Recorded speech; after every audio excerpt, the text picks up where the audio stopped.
Well, good morning, everybody. This is Dr. Tom Schleter with today's Tom's Take.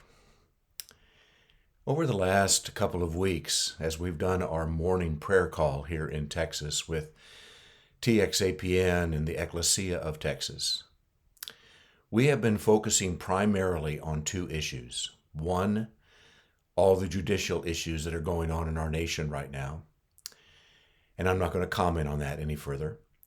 And the other one is on the structures of Islam, demonic structures that are trying to overtake parcels of land here in the state. And also, along with that, a strong desire for those Muslims who are enslaved in that ideology would have revelation from the King of Kings through visions and dreams and witnessing of the great love that he has for them and a desire to bring them out of that slavery into freedom in Jesus Christ. Now, I shared that because we've been constantly hitting this. We haven't given up. Yesterday morning during the prayer call, the Lord brought a word to my mind. I've never used it. I cannot remember any time in all of my history of intercession or life that I ever used this word. I knew what it meant, but I've never used it. And the word was salvo, S-A-L-V-O, salvo. I had to look it up to exactly see, well, what does it mean? Because I wanted to make sure I got it right. So the first thing I'm going to do is take you to the dictionary. Salvo, or plural, salvos, is a simultaneous or successive discharge of artillery, bombs, etc. It also can refer to a round of fire given as a salute, much like you would have a 21-gun salute, either by rifle or by cannon, at the burial of a soldier. Or it can also be a round of cheers or applause. Salvo, a successive discharge of artillery and bombs, etc., a round of fire in order to give a salute, or a round of cheers and applause. Hip, hip, hooray, hip, hip, hooray, hip, hip, hooray. We've heard that many times. Well, in thinking about that, I thought, well, show me an image of this, Lord. Well, what he took me to was images of what we would normally see in a medieval time period of how an enemy was coming up against a strong fortress and the weapons that they would use to overcome that fortress. There were three that came to mind. One of them was the catapult. It's the one that is a large bar with a large stone that is placed on it, is pulled down into position, and then it is released, and that ball, that stone, or whatever else they have put in that, is catapulted up against the walls or over the walls into the fortress itself. Another one is the siege tower. It would be a tower that would have been built and then rolled up against the wall so that men can immediately climb up that siege tower on ladders. Of course, they're coming under enemy fire, but they've built it in a protective way so that they're not injured, and they come to the top, and now they can actually leap over the walls. And then one other one, not familiar with this word with a lot of people, but it's trebuchet. It is a medieval engine of war that uses a large sling for hurling missiles. You've many times seen this. It'll be much like a catapult, but now it is like a sling, and it slings whatever is going to be thrown up against the wall or into the fortress itself. Salvo, a constant barrage or discharge of artillery, bombs, stones, whatever else. But it also, again, is a barrage that represents a salute and also a round of cheers or applause. I want to go to that third definition because as I was contemplating this, the Lord brought the passage we're all very familiar with from Psalm 47, verse 1. Let me read it to you from 3 different translations. The one that might be a little bit more familiar, but it is the Amplified Classic Edition.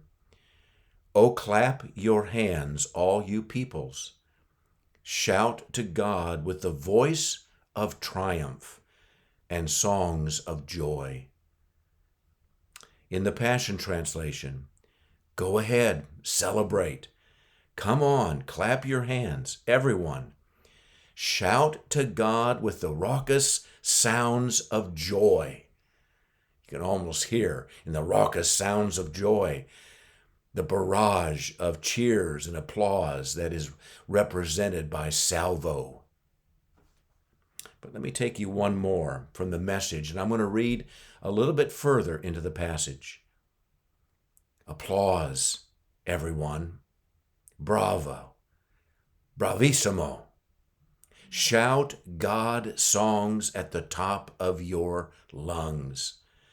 God Most High is stunning astride land and ocean. He crushes hostile people, puts nations at our feet. He sets up at the head of the line, prize-winning Jacob, his favorite. Loud cheers as God climbs the mountain. A ram's horn blasts at the summit. Sing songs to God, sing out. Sing to our King, sing praises. He's Lord over earth. So sing your best songs to God. God is the Lord of godless nations, sovereign. He's the King of the mountain. Princes from all over are gathered, people of Abraham's God. The power of earth are God's. He soars over all. I can't think of a better way to describing the salvo, or plural salvos, that God is intending for us as his people in this hour, to bring about this constant barrage, this constant bringing forth of artillery, this constant bombing, this successive discharge of weapons against the enemy, then realizing that our greatest weapon in this season are our songs of joy and praise and the exaltation of our King. If you think about it for a moment, the great story of the falling of the walls of Jericho had nothing to do with catapults and siege towers and trebechets. That's hard to say. I don't use that word very often. It didn't involve any of those things. It involved simply marching around the city for 6 days, and on the 7th, 7 times, and then raising up a mighty shout and the sounding of the shofars. Lord, we will continue to bring about a constant barrage, a simultaneous release of the weapons of warfare against the structures of evil, the manipulative desires of the enemy to control or to enslave. Whether it be the judicial system of our nation, or whether it be the desired overtaking of land by a false religious structure and ideology like Islam, or whether it be any of the other issues that desire to take away our destiny, desire to take away our strength, we will put up a constant barrage, salvos of praise and shouts to God, because it demonstrates the acknowledgement that we already have the victory in him. We're not doing what we do to gain victory. We're doing what we do because he has given us victory. And what better time to render these salvos against the enemy than the month of Nisan, the month attributed to Judah and the roaring of a lion, but also the bringing forth of a mighty shout of praise. Continue to barrage the enemy with every weapon the Lord has given us. But know that the greatest weapon is our shout to Him and our praise to Him for the victory that has already been won. And we will see the enemy come to an end, and the full revelation, revival, and reformation of our land come to pass. Salvo time. Let's get busy.